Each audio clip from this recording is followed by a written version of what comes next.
নমস্কার সবাইকে। সবাইকে আরেকটি সুন্দর সকালের অনেক অনেক শুভেচ্ছা জানাই। তো 1 মার্চ আমার জন্মদিন ছিল। তার উপলক্ষে আমরা একটা ছোট্ট ফ্যামিলি ট্রিপ প্ল্যান করেছিলাম। সেই উদ্দেশ্যে আমি, মা, বাবা আর গোপাল কাকু আমাদের ড্রাইভার সকাল সকাল রওনা দিয়ে দিলাম। রাস্তায় ভাইকে উঠানোর জন্য গাড়ি দাঁড় করিয়েছিলাম। তো তখনই দেখি ভাই আচমকা আমাকে 2টো গোলাপ ফুল দিয়ে বার্থডে উইশ করলো। আমি তো খুব খুশি হয়ে গেলাম উপহারটি পেয়ে।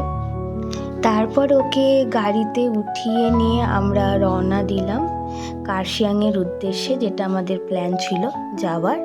কিন্তু কার্শিয়াং যাওয়ার আগে আমাদের আরেকটি প্ল্যান ছিল যে আমরা লোকনাথ বাবার মন্দিরে যাব, বাবার দর্শন করে বাবার কাছে পুজো দিয়ে তারপরে আমরা কার্শিয়াংয়ের উদ্দেশ্যে রওনা দিব। আর আপনারা দেখতে পাচ্ছেন আমরা সেই উদ্দেশ্যে মন্দিরে পৌঁছে যাই বাবার কাছে পুজো দেব বলে। অনেক সকাল সকাল আসাতে মন্দির পুরো ফাঁকা ছিল এবং আমার খুব ভালো লাগছিল একটা কারণে, কারণ যখনই মন্দিরে আসি তখন মন্দির সবসময় ভিড় থাকে লোকে, কিন্তু সেদিন মন্দির পুরো ফাঁকা ছিল। খুলছে একটা লোকও নেই, আমরা মন্দিরে চলে আসছি। যেমন কি গাইজ আজকে দেখতে পাচ্ছ আমার দিদির জন্মদিন, তাই আমরা মন্দিরে চলে এসেছি একটু পূজা করতে। তো সবাই একটু আমার দিদিকে একটু বার্থডে উইশ করে দিও কমেন্টে। আশা করি তোমরা সবাই ভালো আছো। আবার আমরা আরেকটা ভিডিও নিয়ে হাজির হয়ে গেছি টক মিষ্টি চ্যানেলে, তো দেখতে থাকুন আমাদের সাথে।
আমরা আছি তো সাথে।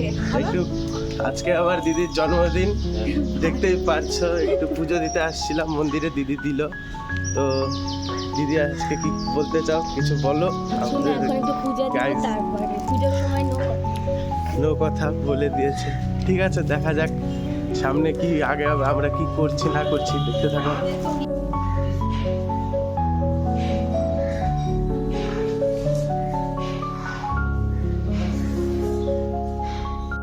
তো আপনারা দেখতেই পেলেন, আমাদের সাথে সাথে আপনাদেরকেও বাবার দর্শন করিয়ে দিলাম। এবার আমরা সবাই পুজো শেষ করে রওনা দিচ্ছি কার্শিয়াংয়ের উদ্দেশ্যে।